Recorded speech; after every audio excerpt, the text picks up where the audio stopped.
सिरचंद ने मुस्कुराकर पान का बीड़ा मुंह में ले लिया। तो जब मानू ने सिरचंद को पान दिया तो वह मुस्कुराकर पान को अपने मुंह में ले लिया और चाची अपने कमरे से निकल रही थी।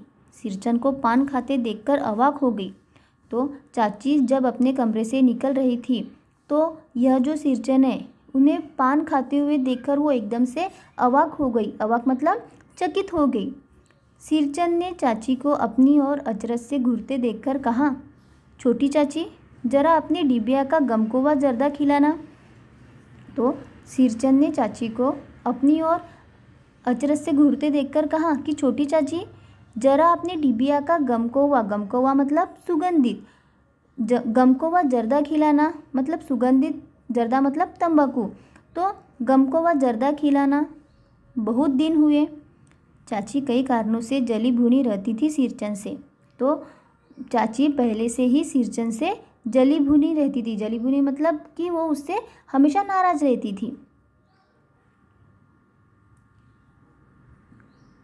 गुस्सा उतरने का ऐसा मौका फिर नहीं मिल सकता।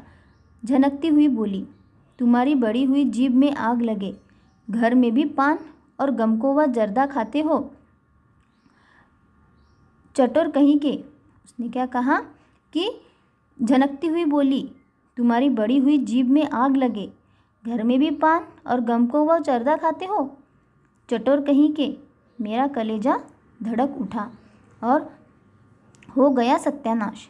बस सिरचंद की उंगलियों में सुतली के फंदे पड़ गए। मानो कुछ देर तक वह चुपचाप बैठा, पान के मुंह में घुलाता रहा। फिर अचानक उठकर पिछवाड़े पीक थूक आया। सिरचंद कुछ देर तक वह चुपचाप बैठा, पान को मुंह में घुलाता हुआ, और फिर अचानक उठकर वो पिछवाड़े मतलब वो पीछे के साइड में वो थूक कर आया। अपनी छुरी, हंसिया वगैरह समेट संभाल कर झोले में रखे। मतलब उसने अपने साथ में जो भी कुछ सामान लाया है, अपनी छुरी, हंसिया वगैरह, तो वह उसने समेट संभाल कर अपने झोले में रख दिए। टंगी हुई अधूरी चीख पर एक निगाह डाली और हनहनाता हुआ आंगन से बाहर निकल गया। मतलब टंगी हुई अधूरी चीख मतलब वो जो चीख बना रहा था, तो टंगी हुई जो चीख है उस पर उसने एक निगाह डाली और हनहनाता हुआ वह आंगन से बाहर निकल गया। हनहनाता मतलब बड़बड़ाता हुआ वह बाहर निकल गया। मानू कुछ नहीं बोली, चुपचाप अधूरी चीख को देखती रही। सातों तारे मंद पड़ गए। माँ बोली, जाने दे बेटी, जी छोटा मत कर मानू, मेले से खरीद कर भेज दूंगी। और जब वह सिरचंद बाहर निकल रहा था तो मानू कुछ भी नहीं बोली और चुपचाप उस अधूरी चीख को वो देखती रही। माँ ने कहा कि जाने दे बेटी, मेले से खरीद कर मैं तुझे भेज दूंगी। मैं सिरचंद को मनाने गया, देखा एक फटी हुई शीतल पाटी पर लेटकर वह कुछ सोच रहा है। तो सिरचंद को मनाने गया और देखा कि एक फटी हुई शीतल पाटी पर मतलब चटाई पर वह लेटकर कुछ सोच रहा था।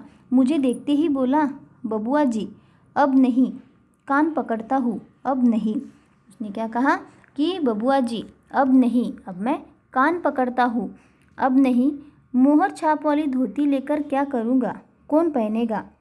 ससुरी खुद मरी, बेटे बेटियों को ले गई अपने साथ।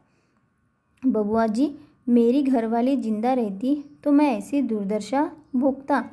यह शीतल पाटी उसी की बुनी हुई है। तो उसने क्या कहा कि मोहर छाप वाली धोती लेकर मैं क्या करूँगा और इसे कौन पहनेगा। ससुरी खुद मरी, बेटे बेटियों को ले गई अपने साथ। बबुआ जी, मेरी घरवाली अगर जिंदा होती तो मैं ऐसी दुर्दशा भोगता।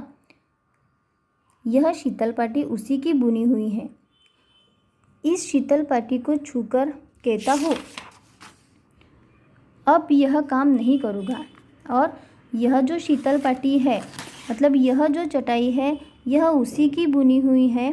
और इस शीतल पाटी को छूकर कहता हूँ कि अब यह काम मैं नहीं करूँगा। गांव भर में तुम्हारी हवेली में मेरी कदर होती थी, अब क्या। मैं चुपचाप वापस लौट आया। सिरचंद ने क्या कहा कि गांव भर में तुम्हारी हवेली में हमेशा मेरी कदर होती थी और अब क्या, मैं चुपचाप वहाँ से लौट आया।